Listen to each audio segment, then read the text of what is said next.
이재명 대통령이 일본, 미국과의 연쇄 정상회담을 위해 3박 6일 순방길에 올랐습니다. 오늘 오후엔 이시바 시게루 일본 총리와 취임 후 두 번째 한일 정상회담이 열립니다. 취재기자 연결해서 자세히 알아보겠습니다. 홍민기 기자, 이 대통령이 순방을 위해 출국했죠? 네, 그렇습니다. 이재명 대통령을 태운 대통령 전용기가 오늘 오전 경기도 성남시 서울공항을 출발했습니다. 공항에는 우상호 정무수석을 비롯한 대통령실 참모들과 민주당 정청래 대표, 김병기 원내대표 등 지도부가 나와 이 대통령을 배웅했습니다.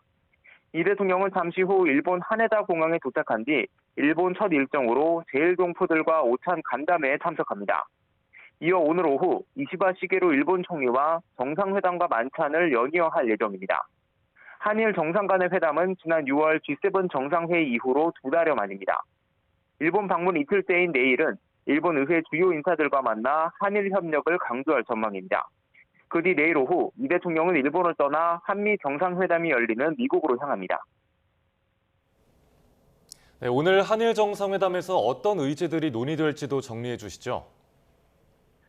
네, 무엇보다 한미 정상회담을 앞두고 열리는 한일 정상 간의 만남인 만큼 한미일 동맹과 경제 안보 분야 협력 방안이 논의될 것으로 보입니다. 주요 대미 수출국으로서 미국의 통상 압박을 같이 받는 처지인 만큼 대응 전략을 함께 모색할 거란 전망도 나옵니다. 이성락 국가안보실장은 어제 기자간담회에서 일본은 우리와 유사한 입장을 가진 이웃이자 협력 파트너라고 말했는데요. 미국이 요구하는 새로운 통상 질서에 대응하기 위해 한일 양국이 더 많은 소통을 해야 한다는 겁니다. 한일 간 또 다른 현안인 북한 비핵화에 대해서도 이재명 대통령 제시한 동결 축소 비핵화라는 3단계 해법에 일본이 어떤 관심을 보일지 주목됩니다. 한일 간 대립을 불러왔던 과거사 문제가 어느 수준으로 다뤄질지도 주목되는데요.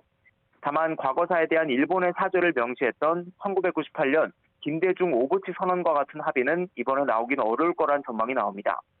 이 대통령도 지난 정부에서 맺어진 위안부 피해자 합의는 뒤집기 어려울 거란 입장을 밝힌 바 있는데요.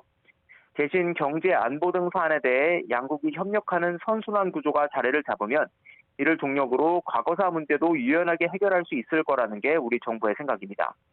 이번 방해를 통해 이웃 국가끼리 정상 외교를 늘리자는 이른바 셔틀 외교가 새로운 외교 모델로 자리 잡을 수 있을지도 관심이 쏠립니다. 지금까지 용산 대통령실에서 YTN 홍민기입니다.